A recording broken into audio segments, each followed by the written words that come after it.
Good morning, good afternoon, and good evening. Welcome back to another episode of Subconscious, a podcast made by two friends sharing their catch-ups from two different hemispheres. My name is Joseph, and as always, I'm joined by my co-host Colin. We're two longtime friends sharing the new things we've learned every week. We hope you enjoy our casual chats while having a nice drink with us. A podcast. Because we didn't say it last time or this time. Wait, but it doesn't make sense now. I know. I know. Just a podcast. Yep, you just really wanted to say it. I just really did. All right, Joseph. Can you top my hot water from last episode? I definitely can. Okay, now I've like set the bar too high. No. So recently, with the whole actually, you know what? I'm not gonna bring up the pandemic. Oh, these uncertain times. Yeah. These strange times. Yeah. No, I've just like, gone into a lot of coffee recently, and with the whole economy coming down and whatnot, it's a good time to support local businesses and Facts. So buy local, everyone. So yeah, like with my whole like craze over specialty coffee recently, I've been experimenting with new like coffee roasts, I guess, or like Okay. I've just been buying new coffee, and so my drink today is a latte made with beans by a roastery here in Sydney called Single O, and it's called Sugar Plum, and it's their like festive season kind of blend, and it has notes of sugar, spice, everything.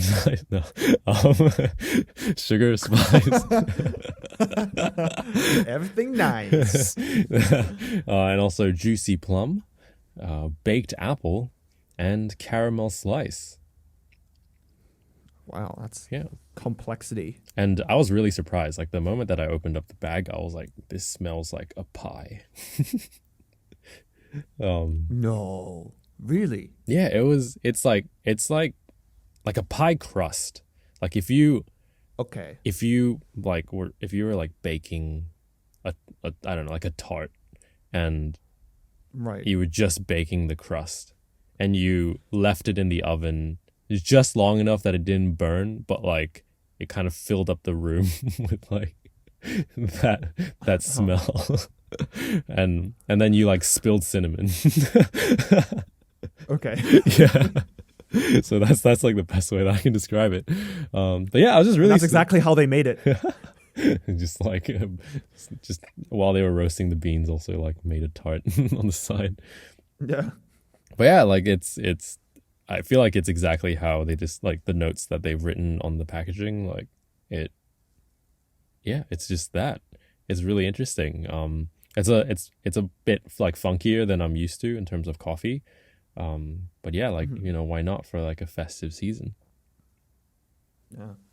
Celebrate the times and your extra, I don't know, allowance or pocket. I don't know what your financial situation is. I don't want to, assume. Make any sense.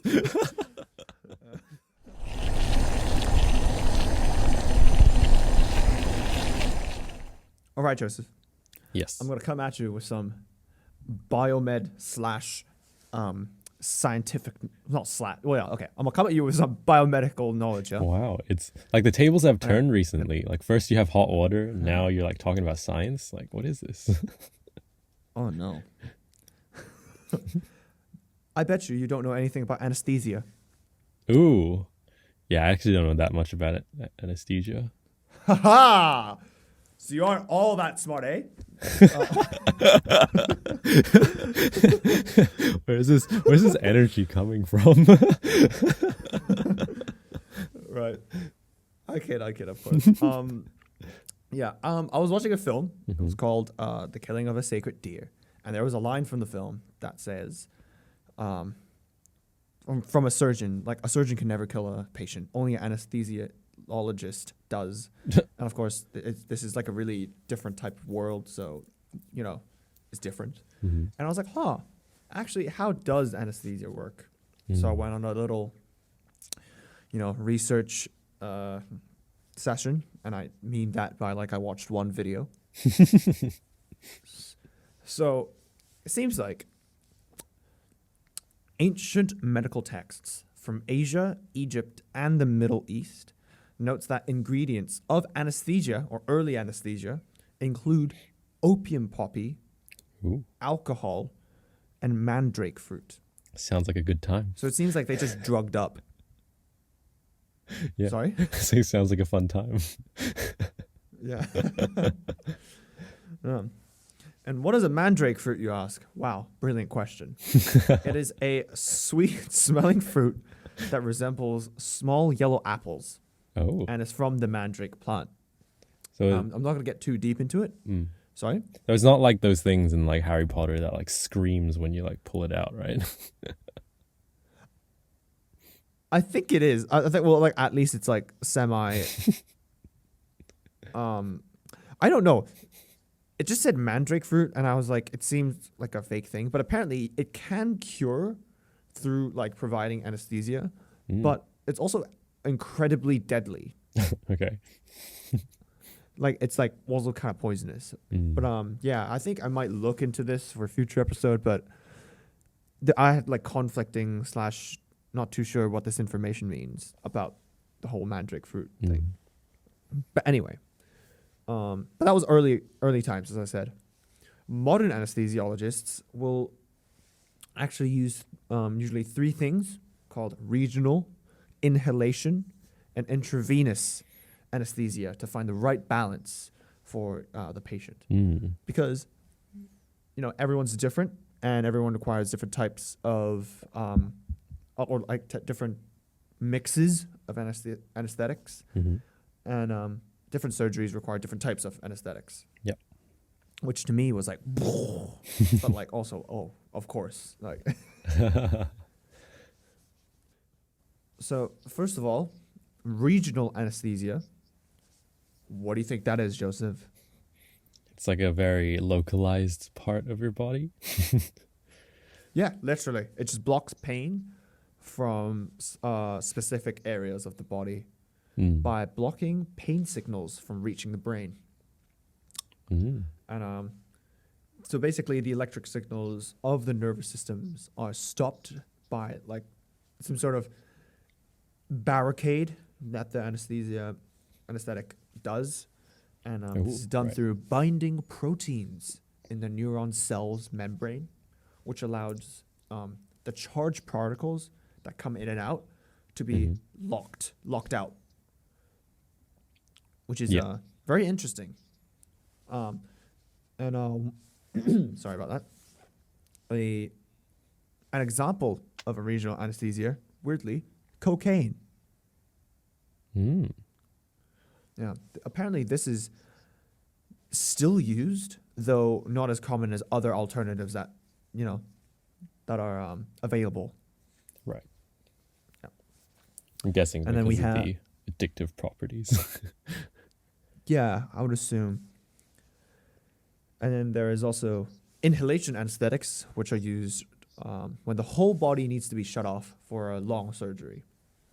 And a common anesthetic or chemical is diethyl ether. Oh, sorry, it's not common. The first one, the first common inhalation method in Western medicine is diethyl ether. And this was first actually used as a recreational drug until doctors stumbled upon and realized that the injuries that people made while on the drug were basically painless to them. And they didn't, or at some cases, they didn't even notice.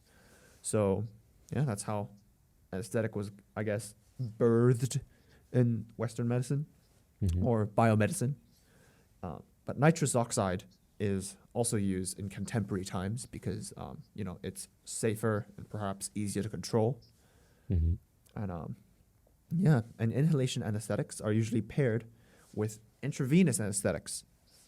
And this is invented back in 1870s, which includes, I don't know if I can pronounce this, propofol. I think it's propofol, which induces unconsciousness, and fentanyl, which reduces pain. And they also affect electric signals in the brain to calm down. So it's like less sensitive to pain. Yeah.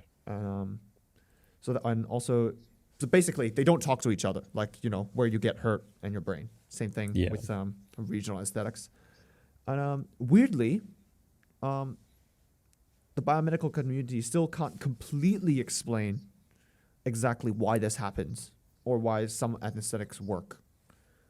Like, even though I think we know, like, if you do this mix of anesthetics, it will work.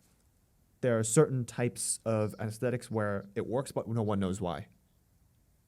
Yeah, actually, I remember hearing about this, and it was really surprising because there's just so many things in like medicine that we do that just we don't have a full explanation of, which is just really like kind of mind-boggling. Yeah, so it's very, very interesting. So that's basically my bit. And just to end, the whole job of an anesthesiologist is literally I say this in a very simplified way, is to mix like the right balance of drugs and monitor the patient's vital signs, throughout the whole surgery. Just because there's no, one magic bullet or surefire way for you to apply anesthetics to, universally, because everyone's different, as I said. But super interesting anesthetics and very necessary, because it would be terrible to do a surgery feeling all the pain. You probably faint from the pain, but then you probably wake up from the pain again. It's like an endless loop. Did the pain come first, or like the unconsciousness come first? It's the negative cycle. Have you ever had a surgery done? Yeah, I had one on my because I had ingrown toenails. So when I was like 13, maybe, and I had surgery, but I was completely knocked out. So it was not just regional. I'm sure if I was an adult, they would have given me regional anesthetics, but I was terrified of the surgery and a child. So makes sense.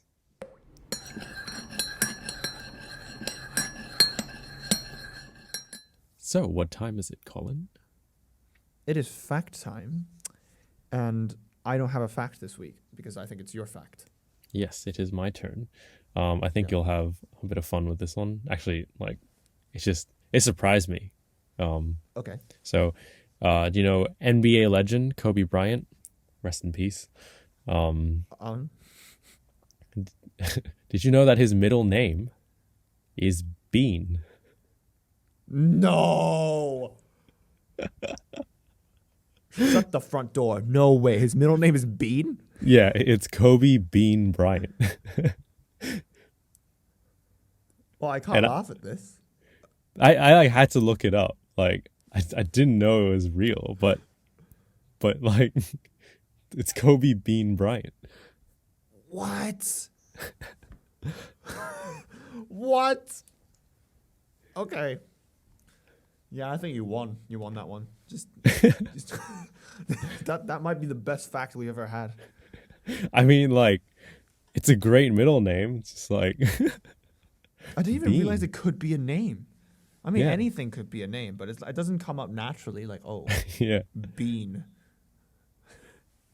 So yeah, that's my fun fact. Wow.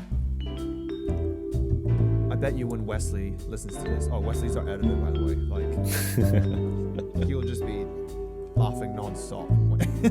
It's like just doing his editing and then just be like, Bean, Kobe Bryant. Kobe Bean Bryant. Yeah. So yeah, we hope you enjoyed that episode of Subconscious. Good catching up.